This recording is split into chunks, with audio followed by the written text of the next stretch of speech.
Le Bitcoin, vous le savez très bien, on est quasiment au précédent ATH sur le niveau des 110 000, 111 000 dollars. Va-t-on encore une fois établir de nouveaux records sur le Bitcoin? Et si oui, à quel niveau peut-il aller? Jusqu'où peut-il aller? C'est la réponse qu'on va essayer de donner dans cette vidéo et on va voir tout ça en détail, à la fois d'un point de vue macro sur le Bitcoin et ensuite on ira sur le chart pour essayer de définir des niveaux clés. Alors, dans un premier temps, vous le voyez ici, je suis sur le Capriol Investment. C'est un site internet qui permet de recenser toutes les données macroéconomiques en ce qui concerne le Bitcoin. Et là, vous le voyez, on est sur la demande. Ce qu'il faut savoir, c'est que l'offre de Bitcoin est capée. Et donc, forcément, si la demande augmente, alors ça fait croître l'actif, en l'occurrence ici le Bitcoin. Et vous le voyez, ici précisément, on a eu une demande qui est repassée positive aux alentours de fin avril 2025. Donc, on était également sur le Bitcoin aux alentours des 90 000, 92 000 dollars. Et donc, forcément, avec une demande qui réaugmente de la part des institutionnels, alors forcément, ça fait augmenter le cours et la valeur du Bitcoin.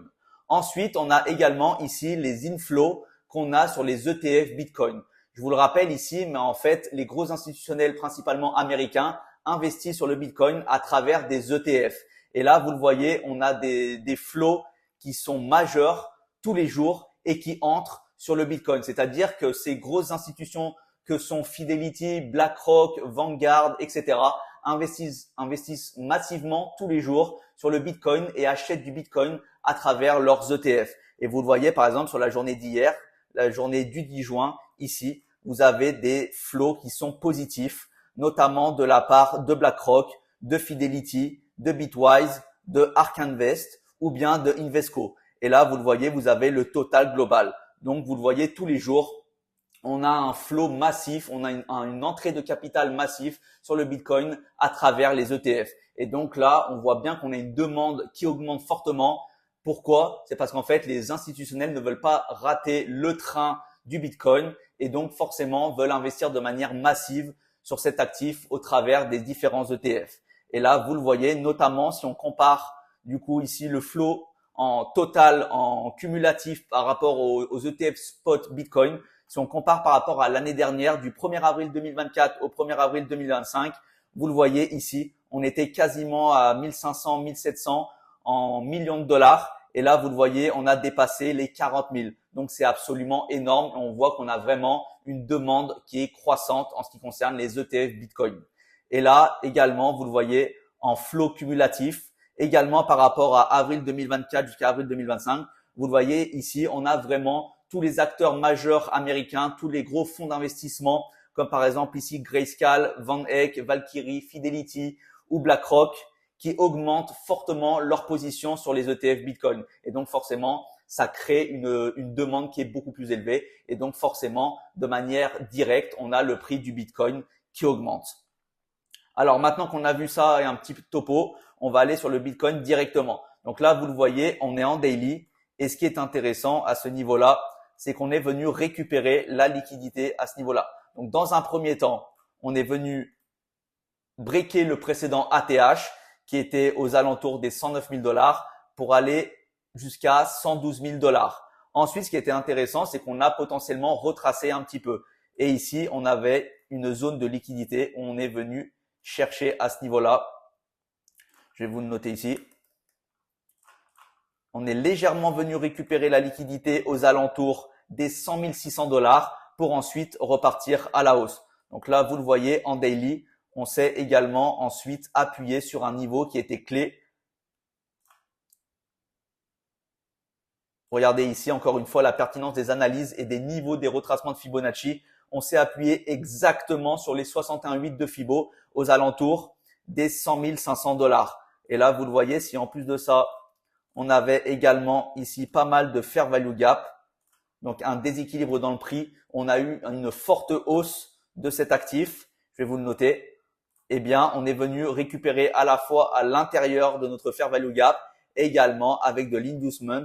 On est venu récupérer ici cette zone à ce niveau-là. Et donc là, ce qui est intéressant en daily, c'est que du coup, ça nous a derrière propulsé l'actif avec un très fort momentum haussier.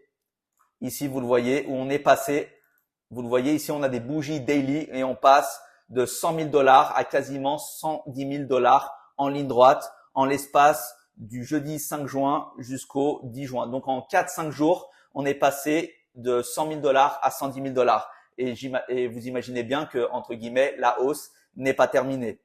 Donc là, maintenant qu'on a vu un petit peu en daily ce qui nous attend, bien sûr, le prochain target à cibler est le précédent ATH à ce niveau-là. Je vais vous le noter, précédent ATH à 112 000 dollars. Et donc, on devrait aller chercher au-dessus. Sachant que ici, vous avez la heatmap en termes de liquidation, donc tous les ordres qui sont placés et potentiellement à venir liquider. Et vous le voyez à ce niveau-là, regardez aux alentours des 100, 111 200, 112 000, 113 000. On a pas mal d'ordres à venir chercher. Donc, je pense que la hausse n'est pas terminée et vous allez le voir, je pense que ça va aller même beaucoup plus haut et qu'on va vraiment établir de nouveaux records sur le Bitcoin. Vu que l'offre est capée et qu'on a vraiment une demande qui s'accroît de jour en jour, alors on va pouvoir aller voir les 150, les 200 000 dollars, etc. Donc là, vous le voyez, par rapport à notre analyse en daily, on va ensuite passer en H4. Et là, en H4, ça va devenir intéressant. Pourquoi? Regardez. Donc là, je vous l'ai dit, c'était le dernier plus bas, on va dire, de cette phase de consolidation, de cette phase de range. On est venu la récupérer pile exactement à ce niveau-là, avec cette bougie ici, avant de repartir à la hausse. Et ensuite, ce qui est intéressant également, c'est du coup potentiellement qu'est-ce qui peut nous attendre plus tard. Donc vous voyez ici, on a dans un premier temps, on a une petite phase de consolidation juste en dessous de ce précédent niveau qu'on va, je pense, aller chercher très rapidement. Et ici, vous le voyez, on a une petite phase de consolidation à ce niveau-là. Donc ce qui va être intéressant également ici, c'est de définir à quel niveau on va sortir. Est-ce qu'on va du coup ranger dans cette phase pour aller breaker le plus haut et ensuite continuer à la hausse? Ça peut être un premier scénario. Ou bien est-ce qu'on va s'appuyer un petit peu plus bas? On va récupérer la liquidité en dessous de ce plus bas ici, à ce niveau-là. On a également ici, regardez, une bougie qui m'intéresse fortement en H4. Pourquoi? Je vais vous le mettre ici. C'est parce qu'en fait, c'est une bougie baissière avant une impulsion haussière qui a breaké le précédent haut à ce niveau-là. Et donc ça m'intéresse parce que ça m'a donné du coup l'impulsion qui a permis de breaker ce précédent BOS. Et donc là, ce qui est également intéressant, c'est de coupler ça avec un niveau de Fibonacci. Et là, regardez encore une fois. Ce qui peut être intéressant ici, dans ce cas de figure, c'est qu'on revienne tester les niveaux des 106 800 avec légèrement un petit excès pour rebondir sur les 38,2 de Fibonacci. Et on viendrait du coup récupérer entièrement notre demand zone à ce niveau-là. Je vais vous le noter. Et on pourrait du coup s'appuyer directement dessus. Donc ça peut être également un autre scénario. Donc si je vous fais ici les différents scénarios, on peut tout à fait ici consolider, venir field à 100% de notre demand zone avec un léger excès ici pour arriver sur les 38,2 de Fibo, réintégrer ensuite cette phase de range et breaker à la hausse. Sachant que vous le voyez à ce niveau-là, on a une zone de résistance qui était ici où le prix a vraiment rebondi. Même on peut revenir un petit peu plus en arrière. On a ici, vous voyez, zone de résistance avec une touche, deux touches. On vient la breaker, la résistance devient support. Vous le voyez ici après, ça devient un support. Ici, ça devient un support. Ensuite, on vient la breaker. Ici, ça devient une résistance. Donc là, potentiellement, on vient la breaker. Ça pourrait redevenir un support sur lequel s'appuyer pour repartir à la hausse. Donc là, vous le voyez, vous avez mes différentes zones qui peuvent être intéressantes à analyser pour une poursuite de la tendance haussière sur le Bitcoin. Et ensuite, ici, si on prend par rapport à cette bougie-là, ça peut être également intéressant. Pourquoi? Parce qu'on serait sur les 70,5 de Fibo. Je vous le rappelle, on est dans la sweet spot area et on est dans notre optimal trade entry. Donc, c'est potentiellement notre entrée optimale en position aux alentours des 106 000 dollars. Donc, c'est vraiment une zone que je surveille ici. Et là, ensuite, on peut vraiment targeter le précédent ATH aux alentours des 112 000 dollars. Donc maintenant, si j'utilise du coup la prolongation du retracement de Fibonacci pour essayer de définir les zones suivantes sur le Bitcoin en termes d'objectifs. Donc là, vous le voyez, on a ici le précédent plus bas à ce niveau-là. Vous le voyez à ce niveau-là ici. Donc là, par rapport aux 93 000, ensuite on est monté jusqu'aux 111 800, 111 900. Ensuite, vous le voyez encore une fois, regardez ici, on a exactement une touche sur les 61,8 de Fibo aux 100 500 dollars. Et donc là, normalement, sur ce cycle, on devrait bien sûr dépasser les 112 000 dollars pour aller beaucoup plus haut. Et donc, ce qui est intéressant également ici, c'est d'utiliser également les mêmes niveaux, mais cette fois-ci, pas avec le retracement de Fibonacci, mais avec la prolongation. Et là, ça va nous donner des niveaux de target potentiels en fonction du niveau ici d'expansion, de retracement, expansion. Et donc là, vous le voyez, on a un premier niveau, un premier target sur le Bitcoin où on sera aux alentours des 118 000, 119 000 dollars. Ensuite, on a également un autre niveau à ce niveau-là des 1,618 qui sera à 130 000 dollars. Et on a également un autre niveau, ça c'est un petit peu plus long terme, sur les mois et années à venir, mais on pourra tout à fait targeter les 150 000 dollars. Donc là, vous le voyez, j'ai simplement fait une étude graphique en fonction de ce que me donne le graphique en termes d'informations. Et donc là, ce sont des analyses en H4. Par contre, si maintenant je passe en daily, pour essayer de voir on va dire des targets encore plus hautes. Donc là, vous le voyez, par rapport au précédent plus bas,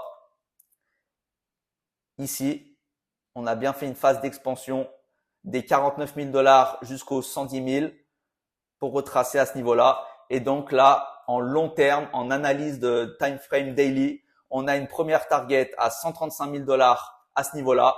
On a une autre target dans un second temps à 173 000 dollars. Ça, je vous le rappelle, mais c'est vraiment du long terme. Et sur du très long terme, mais ce qui n'est vraiment pas impossible, on a également ici une target à 233 000 dollars sur le Bitcoin.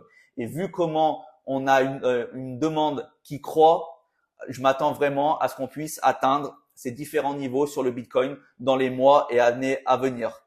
Donc en tout cas, j'espère que ça a été clair pour vous, que ça vous permet de mieux comprendre comment analyser le Bitcoin, comment l'analyser d'un point de vue graphique, mais également comment l'analyser d'un point de vue un petit peu plus macro avec les ETF Bitcoin, notamment qui font fureur aux États-Unis, avec les gros institutionnels qui sont positionnés dessus, et également avec une demande qui ne cesse de croître à la fois de la part des investisseurs retail, mais également des très grosses mains et des très gros fonds d'investissement.